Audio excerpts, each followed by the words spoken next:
நேயர்களுக்கு வணக்கம். தமிழொலியின் இன்றைய காலை நேர தலைப்புச் செய்திகள்.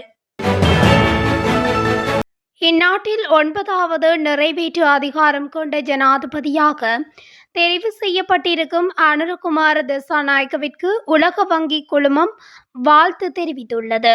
உலக வங்கியின் தெற்காசிய வலயத்தின் தலைவர் மார்டின் ட்ரைசர், சர்வதேச நிதி கூட்டுத்தாபனத்தின் ஆசிய மற்றும் பசிபிக் வலய உப தலைவர் ரிகார்டோ புலிட் ஆகியோர் ஜனாதிபதிக்கு அனுப்பியுள்ள விசேட செய்தியில் இலங்கையின் பொருளாதார முன்னேற்றத்துக்கு தொடர்ந்தும் ஆதரவளிப்பதாக உறுதியளித்துள்ளனர். தற்போது இலங்கையின் பொருளாதாரம் மீள கட்டமைப்பதற்கு தொடர்ச்சியான ஒத்துழைப்புகள் அவசியம் என்பதை அறிந்து கொண்டுள்ளதோடு பொருளாதார வளர்ச்சி, செழுமை மற்றும் அபிவிருத்திக்கான வாய்ப்புகள் ஒரே அளவான முக்கியத்துவத்தை கொண்டவை என்றும் அந்த கடிதத்தில் வலியுறுத்தப்பட்டுள்ளது. 2024 மற்றும் 2025 ஆண்டுகளின் பெரும்போக்கத்தில் விவசாயிகளுக்கு வழங்கப்படும் உர மானியத்தை அக்டோபர் 1 முதல் அதிகரிக்குமாறு ஜனாதிபதி அனுரகுமார திசாநாயக்க திரைசேரிக்கு பணிப்புரை விடுத்துள்ளார். இதற்கமைய ஒரு ஏக்கருக்கு 15,000 ரூபாவிலிருந்து ரூபாய் 25,000 வரை உர மானியத்தை அதிகரிக்குமாறு அறிவுறுத்தப்பட்டுள்ளது. அதேவேளை அக்டோபர் 1 முதல் கடத்தொழிலுக்கான எரிபொருள் மானியம் வழங்கும் நடவடிக்கையை நடைமுறைப்படுத்துமாறு திரைசேரிக்கு அறிவுறுத்தியுள்ளதாக ஜனாதிபதி தெரிவித்துள்ளார். நுகர்வு தேவைகளை பூர்த்தி செய்வதற்கு போதுமான எரிபொருள் கையிருப்பு நாட்டில் தற்போது இருப்பதாக மின்சக்தி மற்றும் எரிசக்தி அமைச்சின் அதிகாரிகள் ஜனாதிபதி அனுரகுமார திசாநாயக்கவிடம் தெரிவித்துள்ளனர். அமைச்சின் அதிகாரிகள் குழுவினருக்கு ஜனாதிபதிக்கும் இடையில் இடம்பெற்ற சந்திப்பின் போதே இந்த விடயம் தெரிவிக்கப்பட்டுள்ளது. அதன்போது பொதுமக்களுக்கு தடையின்றி எரிபொருள் கிடைப்பதை உறுதி செய்வதற்காக இந்த இருப்புக்களை பேண வேண்டியதன் அவசியத்தையும் வலியுறுத்திய ஜனாதிபதி அனுரகுமார எதிர்வரும் வருடத்திற்கான எரிபொருள் கொள்வனவை திறம்பட திட்டமிடுமாறு அதிகாரிகளை பணித்துள்ளார். அத்துடன் இந்த முயற்சிகளை எளிதாக்குவதற்கு தனது பூரண ஆதரவை வழங்குவதாகவும் ஜனாதிபதி உறுதியளித்துள்ளார். லிட்ரோ எரிவாயு நிறுவனத்தின் தவிசாளர் முதித பீரிஸ் தனது பதவியில் இருந்து விலகியுள்ளார்.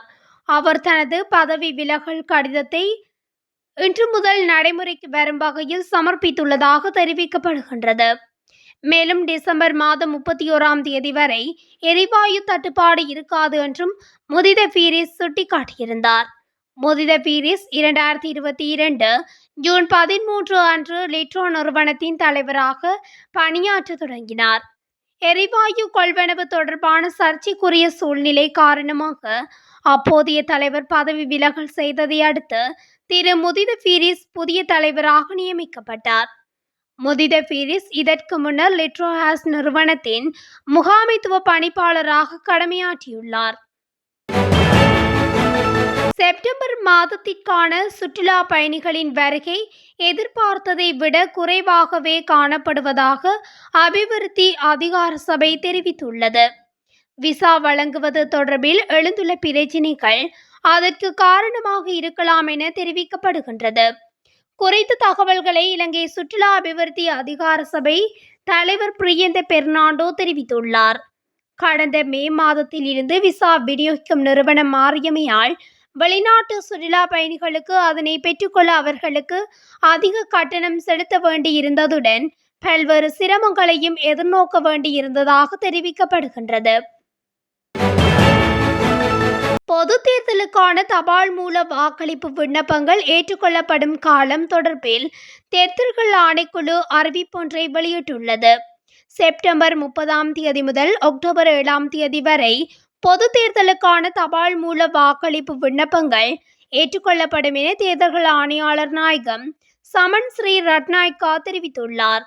கொழும்பில் நேற்று இடம்பெற்ற ஊடகவியலாளர் சந்திப்பிலேயே அவர் இதனை குறிப்பிட்டுள்ளார்.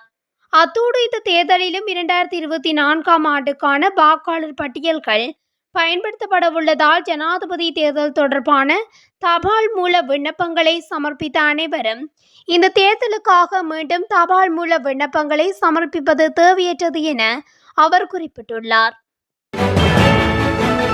முட்டை தொடர்பான பேக்கரி பொருட்களின் விலை குறைய வேண்டும் என நுகர்வோர் விவகார அதிகார சபை கோரிக்கை விடுத்துள்ளது. கடந்த காலங்களில் சந்தையில் அதிக விலைக்கு விற்பனை செய்யப்பட்ட முட்டையொன்றின் விலை தற்போது 28 முதல் 35 ரூபாய் வரை உள்ளதாக அதன் தலைவர் துசித இந்திரஜித் உடுவர தெரிவித்துள்ளார். அதன்படி இதன் அனுகூலத்தை நுகர்வோருக்கு வழங்க நடவடிக்கை எடுக்க வேண்டும் என நுகர்வோர் விவகார அதிகார சபை தலைவர் துசித இந்திரஜித் உடுவர தெரிவித்துள்ளார். தேவையுடன் ஒப்பிடுகையில் வரத்து அதிகரிப்பு காரணமாக சந்தையில் முட்டையின் விலை வேகமாக வீழ்ச்சியடைந்துள்ளதாகவும் அகில இலங்கை முட்டை வர்த்தக சங்கம் தெரிவித்துள்ளது. இன்று நள்ளிரவு முதல் பழைய முறைப்படி விசா வழங்கும் நடைமுறையை செயல்படுத்த அரசாங்கம் தீர்மானித்துள்ளது. ஜனாதிபதி ஊடகப் பிரிவு இதனை அறிவித்துள்ளது. விசா வழங்கும் நடைமுறை தனியார் நிறுவனங்களுக்கு வழங்கப்பட்டமையால் குளறுபடிகள் ஏற்பட்டிருந்தன. இதனையடுத்து அந்த செயல்முறையை ரத்து செய்ய உயர் நீதிமன்றம் உத்தரவிட்டது. இதனால் விசா வழங்கலில் தாமதம் ஏற்பட்டிருந்த நிலையில் தற்போது பழைய முறைமையின் அடிப்படையிலே விசா வழங்க அரசாங்கம் தீர்மானித்துள்ளது. எல்ல போலீஸ் பிரிவுக்குட்பட்ட கோவுச பிரதேசத்தில் நேற்று இரவு தீ விபத்து ஏற்பட்டுள்ளதாக எல்ல போலீசார் தெரிவித்துள்ளனர். போலீஸ் அதிகாரிகள், எல்ல பிரதேச செயலக அதிகாரிகள் மற்றும் பதுளை அனர்த்த முகாமைத்துவ நிலைய அதிகாரிகள் இணைந்து தீயை கட்டுப்படுத்தியுள்ளதாக போலீசார் தெரிவித்துள்ளனர். தீ விபத்துக்கான காரணம் இதுவரை கண்டறியப்படவில்லை எனவும் தீயினால் உயிர் சேதம் எதுவும் ஏற்படவில்லை எனவும் போலீசார் தெரிவித்துள்ளனர். இது தொடர்பான மேலதிக விசாரணைகளை எல்ல போலீசார் மேற்கொண்டு வருகின்றனர். அம்பாந்தோட்டை கட்டுவன வலஸ்முல்ல பிரதான வீதியில் இடம்பெற்ற வாகன விபத்தில் 7 பேர் காயமடைந்த நிலையில் வைத்தியசாலைகளில் அனுமதிக்கப்பட்டுள்ளனர். நேற்று அதிகாலை இந்த விபத்து இடம்பெற்றுள்ளதாக போலீசார் தெரிவித்துள்ளனர். தேயிலை தொழிற்சாலைக்கு கொண்டு செல்லப்பட்ட கப் வண்டியொன்றும் வேன் ஒன்றும் மோதியதில் விபத்து இடம்பெற்றுள்ளதாக போலீசார் தெரிவிக்கின்றனர். இந்த விபத்தின் போது வேனில் 12 பேர் பயணித்துள்ளதுடன் அவர்களில் 7 பேர் காயமடைந்த நிலையில் கட்டுவன மற்றும் எம்லிப்பிட்டிய வைத்தியசாலைகளில் அனுமதிக்கப்பட்டுள்ளனர். சம்பவம் தொடர்பான மேலதிக விசாரணைகளை கட்டுவன போலீசார் மேற்கொண்டு வருகின்றனர். யாழ்ப்பாணத்தில் பிக்மி ஆட்டோ சாரதி மீது தாக்குதல் நடத்தப்பட்டுள்ள சம்பவம் ஒன்று பதிவாகியுள்ளது. தாக்குதலுக்கு இலக்கான சாரதி யாழ்ப்பாணம் போலீஸ் நிலையத்தில் முறைப்பாடு செய்த போதிலும் போலீசார் உரிய நடவடிக்கை எடுக்கவில்லை என குற்றம் சுமத்தப்பட்டுள்ளது.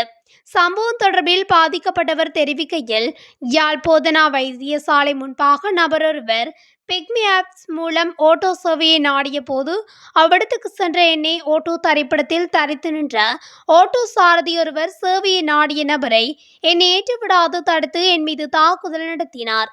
என் மீது தாக்குதல் நடத்தியமை தொடர்பில் யாழ் போலீஸ் நிலையத்தில் முறைப்பாடு செய்தேன். முறைப்பாட்டின் பிரகாரம் தாக்குதலாளியை போலீஸ் நிலையத்துக்கு அழைத்து அவர் முன்னாடி விசாரணைகளை மேற்கொண்ட பெண் போலீஸ் உத்தியோகத்தர் என்னை ஏசி தாக்குதலாளிக்கு சார்பாக நடந்து கொண்டார். தாக்குதலாளியும் ஏற்படி பெண் போலீஸ் உத்தியோகத்தர் முன்பாகவே என்னை வெட்டுவேன் என மிரட்டினார். அதனால் நான் போலீஸ் நிலையத்தில் இருந்து வெளியேறிவிட்டேன். இது தொடர்பில் போலீஸ் உயர் அதிகாரிகளின் கவனத்துக்கு கொண்டு செல்லவுள்ளதாகவும் பாதிக்கப்பட்டவர் குறிப்பிட்டுள்ளார். இலங்கையில் எதிர்வரும் நவம்பர் 14ஆம் தேதி நாடாளுமன்ற தேர்தல் நடைபெறவுள்ளதாக தகவல் வெளியாகியுள்ளது. இந்நிலையில் தேர்தல் குறித்து சகல மாவட்ட அலுவலகங்களிலும் உள்ள தேர்தல் உதவி ஆணையாளர்கள், பிரதி ஆணையாளர்கள் மற்றும் சகல தெரிவத்தாட்சி அதிகாரிகளுடனான விசேட சந்திப்பு ஒன்று இடம்பெறவுள்ளதாக தேர்தல் ஆணைக்குழுவின் தலைவர் RML ரட்நாயக்கா தெரிவித்துள்ளார். நடந்து முடிந்த 2024 ஜனாதிபதி தேர்தலின் போது கிடைத்த அனுபவம், பிரச்சினைகள் மற்றும் ஏனைய பிரச்சினைகள் தொடர்பில் கலந்துரையாடவும் அடுத்த நாடாளுமன்ற தேர்தலை வெற்றிகரமாக நடத்தி நிறைவு செய்வதற்கான ஒழுங்கு விதிகள் குறித்தும் பேச்சுவார்த்தை நடத்தப்படவுள்ளதாகவும் அவர் இதன் போது குறிப்பிட்டுள்ளார். நுவரெலியா பொருளாந்த வஜிரபுர பிரதேசத்தில் உள்ள வீடொன்று தீப்பிடித்து முற்றாக எரிந்துள்ளது. நேற்று காலை குறித்த விபத்து ஏற்பட்டுள்ளதாக வீட்டின் உரிமையாளர்கள் தெரிவித்துள்ளனர்.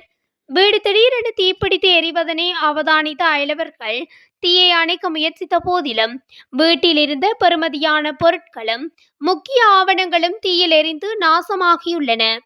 தீ விபத்தில் யாருக்கும் எந்த ஆபத்தும் ஏற்படவில்லை எனவும் இந்த அனர்த்தத்தினால் பாதிக்கப்பட்டவர்களை தற்காலிக இடத்தில் தங்க வைக்க கிராம உத்தியோகத்தர் மற்றும் பிரதேச செயலாளரினால் ஏற்பாடு செய்யப்பட்டுள்ளதாகவும் தெரிவிக்கப்படுகின்றது. இதன்போது முன்னெடுக்கப்பட்ட விசாரணைகளில் வீட்டில் ஏற்பட்ட மின்னொழுக்கு காரணமாக இந்த விபத்து நேர்ந்துள்ளமை கண்டறியப்பட்டுள்ளது. ஹலகுடாத்தி ஞானசார தேரருக்கு எதிராக தொடரப்பட்ட வழக்கின் தீர்ப்பு எதிர்வரும் நவம்பர் 14 அறிவிக்கப்படும் என கொழும்பு மேல் நீதிமன்ற நீதவான் பெசன் அமரசூரிய வியாழக்கிழமை உத்தரவிட்டார். 2016 ஆண்டு கொழும்பில் நடைபெற்ற ஊடகவியலாளர் மாநாட்டில் கூரகல பள்ளிவாசல் தொடர்பில் கலகுடாத்தி ஞானசார தேரர் தெரிவித்த கருத்து தேசிய மற்றும் மத நல்லிணக்கத்துக்கு பங்கம் விளைவித்ததாக கூறி கொழும்பு போலீஸ் குற்றப்புலனாய்வு பிரிவினரால் கொழும்பு மேல் நீதிமன்றில் வழக்கு தாக்கல் செய்யப்பட்டிருந்தது. இந்நிலையில் கலகுடாத்தி ஞானசார தேரருக்கு எதிராக போதுமான சாட்சிகள் இல்லாத காரணத்தினால் அவரை விடுதலை செய்யுமாறு ஞானசார தேரர் தரப்பில் ஆஜரான சட்டத்தரணி நீதிமன்றில் கோரிக்கை விடுத்துள்ளார். இத்துடன் தமிழொலியின் இன்றைய காலை நேர தலைப்பு செய்திகள் நிறைவடைகின்றன. தொடர்ச்சியாக இதுபோன்ற செய்திகளை அறிந்து கொள்ள தமிழொலி ஊடகத்துடன் இணைந்திருங்கள். நன்றி, வணக்கம்.